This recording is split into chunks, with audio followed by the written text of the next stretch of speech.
The NFL Combine takes place every year in Indy, and there are draft prospects who significantly raise their draft stock there, and there are draft prospects who significantly hinder their draft stock there. For today's video, we are focusing on the players who raised their stock, and without further introduction, let's dive right in. Before we do that though, please like the video and subscribe to the channel. Now let's begin. The first prospect who raised his draft stock at the Combine is Boston College running back AJ Dillon.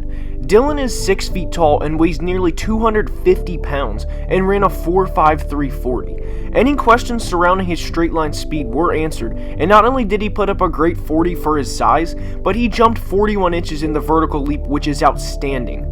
Dillon's vertical leap was the best of all of the running backs at the Combine, and he showed scouts he has the lower level explosion scouts are looking for. While he did post the second worst 3-cone time at his position, his 40, his vertical leap, and his broad jump outweigh the poor 3-cone time, and Dillon's stock was raised due to this. He will naturally be compared to Derrick Henry and will be referenced as a poor man's Derrick Henry due to his height and weight, and with the season Henry had and the Titans' team's success, Dillon's stock will only go up. Surely one team will take a chance on him fairly early, not in the first round to be clear, and at minimum he will be a short yardage back, and that is definitely a role Dillon will thrive in at the next level.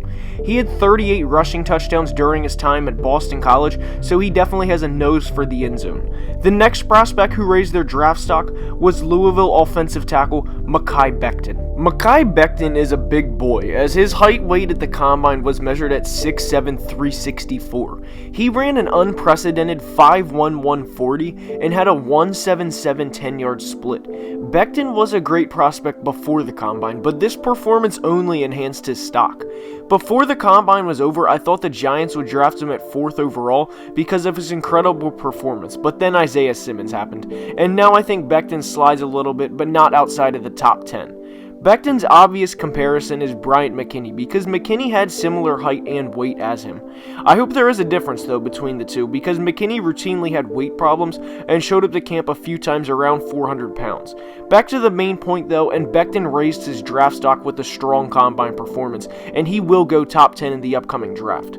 The next prospect who raised their stock is Florida corner CJ Henderson. CJ Henderson went into Indy as a top 3 or 4 corner in the draft, and while there was no way he was going to surpass Jeff Okudah as the number 1 corner in the draft, he did solidify himself as the number 2 corner. He ran a 4.39 40 and had a solid workout, and with NFL teams never not having enough help in the secondary, he more than likely will be a top 20 pick in the upcoming draft. There should be no concern about Henderson with recent Florida corners being draft busts, like with Vernon Hargreaves and Teez Tabor, as at the end of the day we should be scouting the player and not necessarily the helmet. That should not be a concern when discussing Henderson, and after his Combine performance, he will be a top 20 pick.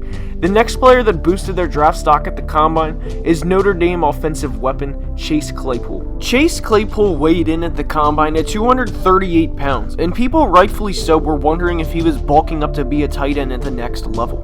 Claypool had other plans as he ran a 4.42 40 and wowed everybody.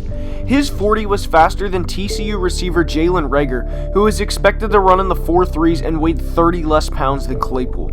Claypool with his size and speed could create significant mismatches, as aside from a player like Isaiah Simmons or maybe a few select others, nobody will be able to guard him, at least not very well alone. He has the size to bully smaller corners, and he has the speed to get past most linebackers. He will present a unique challenge for NFL defenses if he is used in the correct way, and he definitely boosted his draft stock.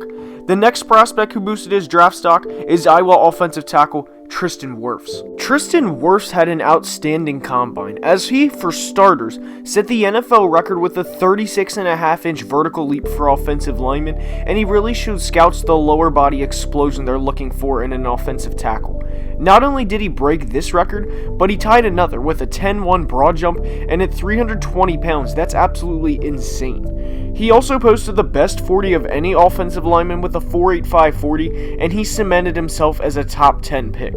The final prospect who improved his stock that we'll discuss in today's video is Clemson defensive player Isaiah Simmons. Isaiah Simmons was the biggest winner of the Combine in my and a lot of other people's opinions, because every mock draft after his Combine performance has him locked at number 4 overall to the New York Giants.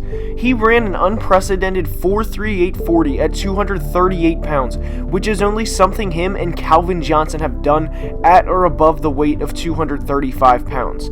To say he is a winner from the combine is an understatement, as he also posted a 39-inch vertical leap and an 11-foot broad jump. He is truly in a class by himself in terms of athleticism, and he will be a top 10 pick in this upcoming draft. There cannot be enough good things said about Simmons' athleticism, and it was fully on display at the combine. Anyways, that's all I have for today's video. I hope you enjoyed, and if you did, please like the video and subscribe to the channel. And if you're still watching the video, I appreciate the time out of your day, and I want you to have a great rest of your day, and I'll see you next time.